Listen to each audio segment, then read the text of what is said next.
पदाया देखावो ये जान।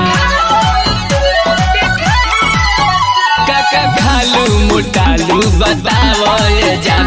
ई गरीबो पदाया देखावो ये जान। कौन खेला आइलू हो तू खेल के बोलो नील गईनी लोगवा के एल के ई कमाल हो गच कैली के तेल के कितना नील गईनी लोगवा के एल के ई कमाल हो गच कैली के तेल के बुझला। अच्छा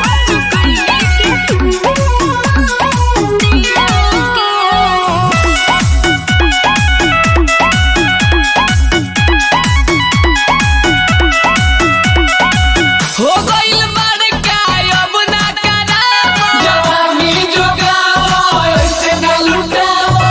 जेकरा में मन करे सटी हो घटे वाला चीज ना हो घटी हो। कितना भाड़ा बाटे तुहरा मेल के कितना नील गईनी लोगवा के एल के ई कमाल हो गच कैली के तेल के कितना नील गईनी लोगवा के एल के ई कमाल हो गच कैली के तेल के अरे जियो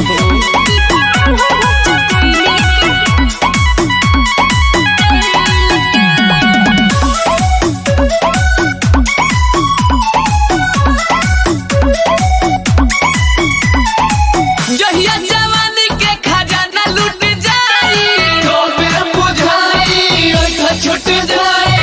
हमारा के ऐसन वैसन बुझना मेहरा सुनील हमसे जूझना। जितेंद्र अमित के बुझना अकेल के कितना दिल गईनी लोगवा के एल के ई कमाल हो गच कैली के